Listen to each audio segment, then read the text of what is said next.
Well, y'all, just whenever it was drying up and we were getting geared up to be able to go back to work, yesterday evening, out of the blue, we got a severe unexpected storm.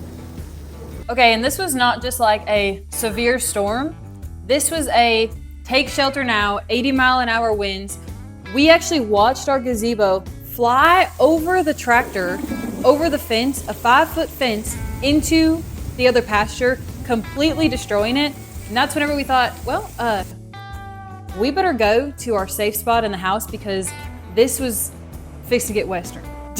Oh, it did get western. This was like a Category 8 swampicane that hit, bam, just like that. It was just a little shower, a little sprinkle, and then all of a sudden, she is telling an exact, accurate account of that. I looked out of the living room, and the wind was blowing rain straight to the west. I mean, hard.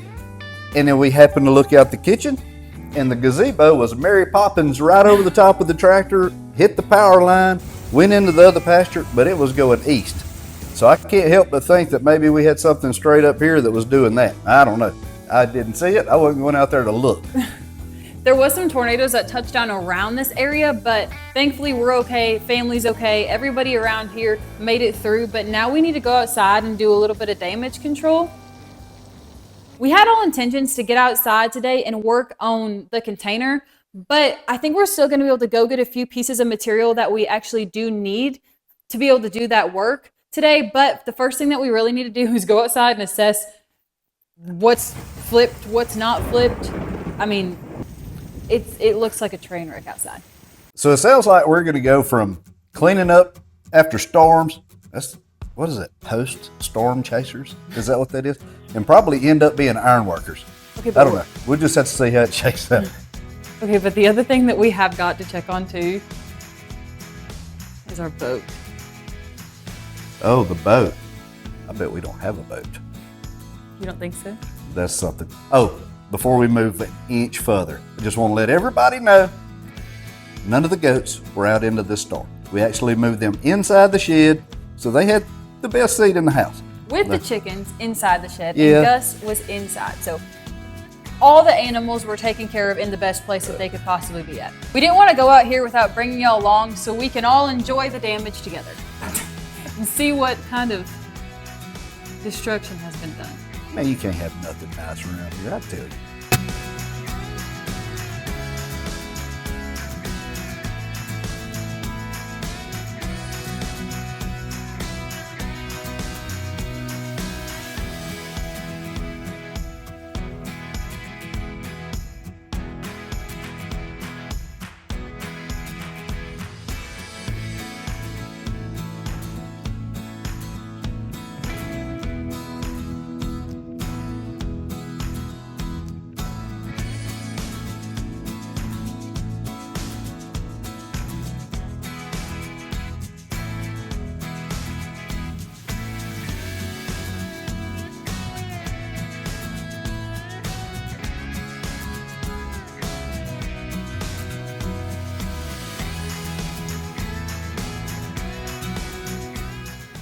If you didn't already know this was a gazebo, you'd never be able to tell just looking at this pile of rubble. It's also hard to believe that the storm ripped out all 8 stakes out of the ground like it was nothing.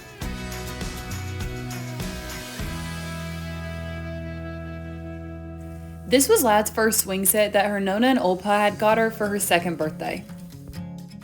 Ladley plays on it almost daily, but this time I think it's going to be beyond repair. We are going to be taking it apart and keeping the cypress wood and build something for Ladley using these pieces. And it's really frustrating whenever something like this that has value to you gets ruined, but we're just grateful that it was only the playset and not our home. So if y'all have any ideas on what we can repurpose this wood for, drop us a comment and let us know.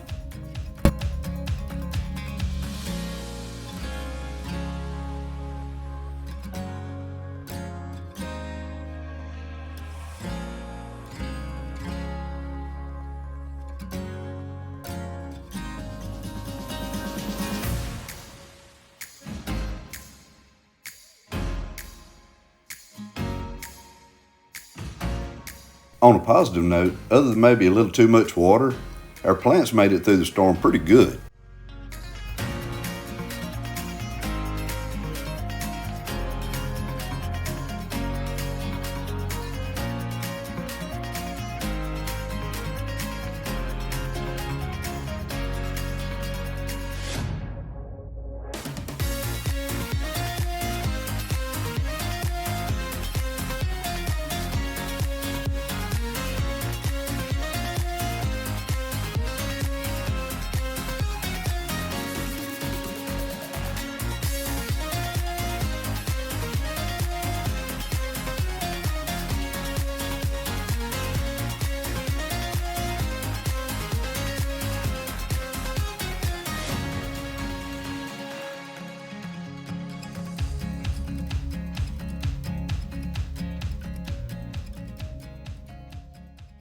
Today's video is sponsored by Wild Badger Power. Wild Badger Power is working towards leading the industry in crafting cutting-edge equipment that harmonizes with nature, amplifies efficiency, and enriches lives. We were so excited whenever they wanted to send us one of their many products, their 40-volt lawnmower. With a powerful brushless motor, the speed is up to 3,400 RPMs, providing premium cutting and improving work efficiency. The 40-volt battery provides up to 30 minutes of runtime, which is perfect for us to get in all those nooks and crannies in small places it's hard to get our big mower in.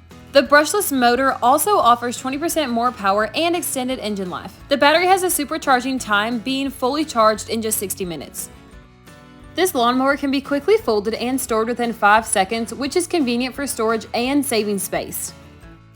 It also has 5 cutting height adjustments. You can adjust the cutting height directly between 1.5 inches to 3.5 inches according to your preference or seasons. The 11-gallon large collection bag collects while you're mowing, holding lots of waste at once, which saves labor and reduces waste disposal costs. Wild Badger Power delivers premium lawn care tools supported by their own factory and innovative R&D team. Their mission is simple: to empower outdoor enthusiasts with innovative, reliable, and eco-conscious power solutions. So feel the wild and harness the power with Wild Badger Power. Head down to the description to get your hands on one of these 40-volt lawnmowers. You can also get a special discount for buying from Amazon now. We were shocked whenever we got back to the water to see that our boat was actually still floating.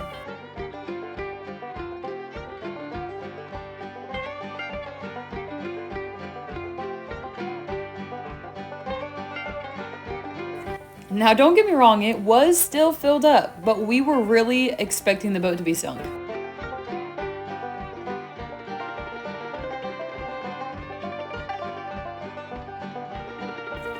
We've been keeping a little 12-volt water pump in our boat lately because it seems like every couple of days it rains and the boat accumulates water. It works way faster than dipping it out with a bucket.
Chattanooga boy had a dollar and a dime.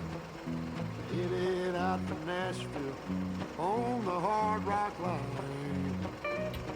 I'm working on that old steamboat and I learned to ride and steam. When my feet had touched dry land, how happy I did feel.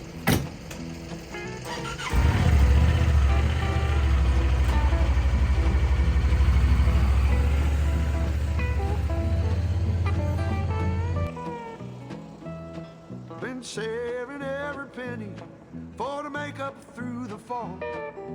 Working for that dollar, but it never adds up at all. But coming around the riverbank where the old train whistle sang, the very next thing you hear from me, I've been tied to a ball and chain.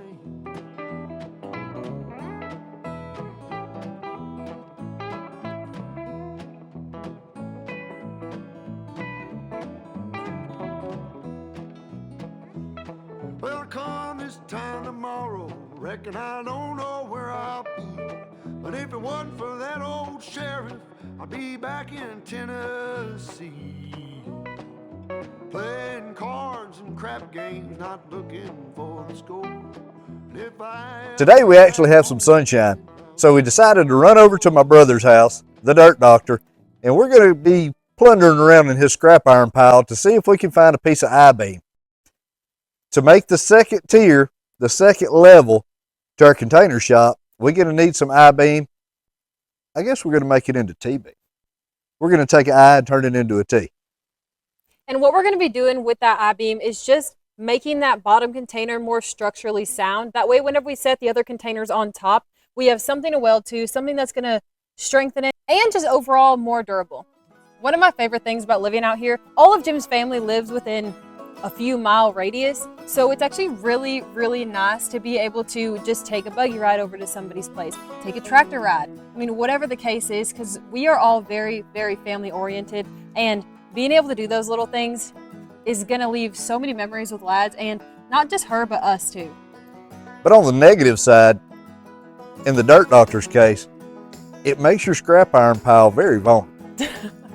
Okay, well, go out there and see what we can find.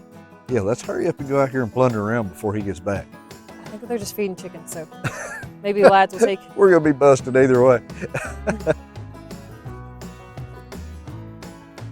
Are you sure that he has some? Oh, yeah. Oh, I see a big piece right there. The Dirt Doctor's always got some gems hid out here. Not this gem. Just, gem. Normal gem. Scrap iron. Things you might need. Those kind of gems. This looks like a snake bite waiting to happen. It's a good thing they don't eat much this time of the year. Well, it only takes one bite, so. Well, that did not take long. Jim Wayne, that is like the longest one that's here. Well, that's a good thing about it being free. Just because we get the whole piece don't mean we have to use the whole piece. Although we probably are going to use the whole piece.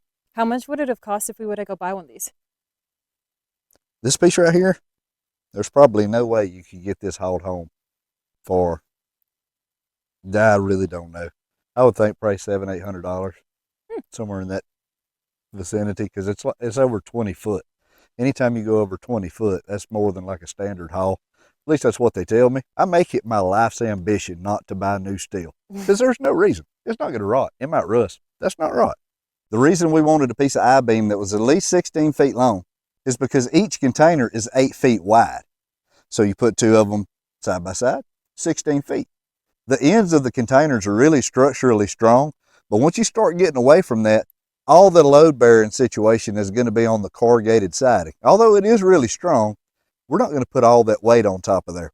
So we're going to take one of these beams and split it, and we're going to lap the container that we already have welded down and leave this side sticking out. And on this side, of course, this goes away because it's split in half. We're turning it into a T. And we're going to weld some pipe here with a brace and a pad all the way down to the concrete slab. And we're going to put those braces right where the two containers is going to connect at the 8 foot mark, and then one on each end, 16 feet apart. The container is going to be supporting it. The slab's going to be supporting it. the sky's the limit.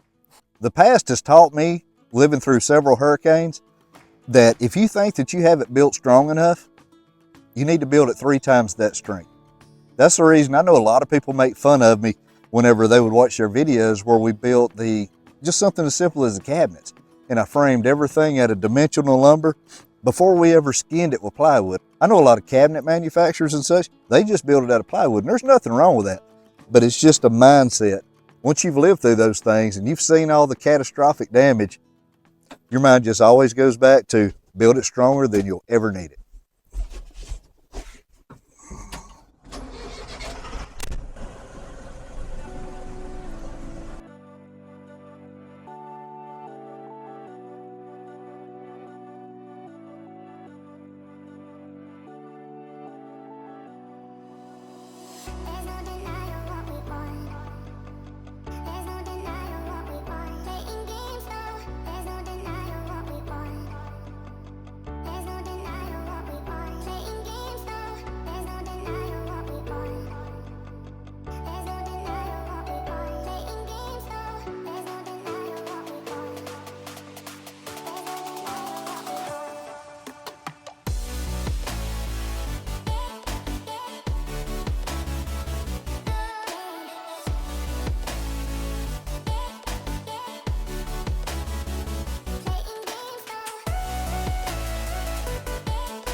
Well, that wasn't too bad.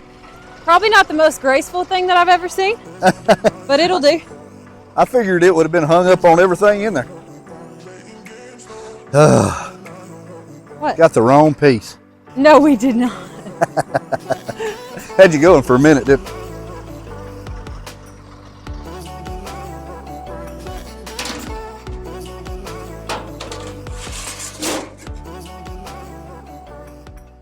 Hey, look, I'm going to disconnect the chain, and I'm going to try to get in the middle of that beam. So if you can stand back here and kind of eyeball me about where the middle of it is, I think I can scoop it up. I don't care if I dig in the dirt. It ain't going to hurt nothing.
All right, that could have been done probably a lot more delicately, but hey, it's on the trailer, it's straight, it's good to go.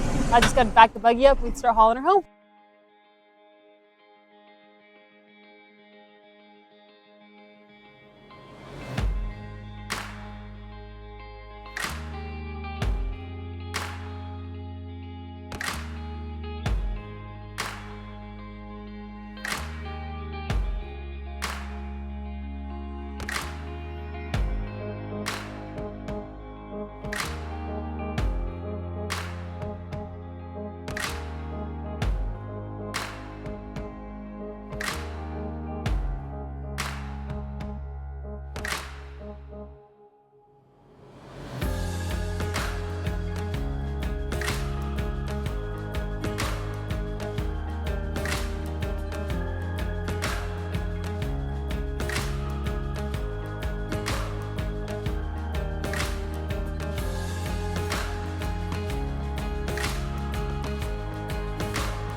a lot of people would probably see this kind of stuff as junk, but man, the amount of Hooters that we can make out of a lot of this stuff. This is a complete Hooters manufacturing facility in the waiting right here. What? Now, I'm sure Uncle Wags probably won't see it that way. Man, we just thought the Cajun Country Scrapyard had some gems, huh?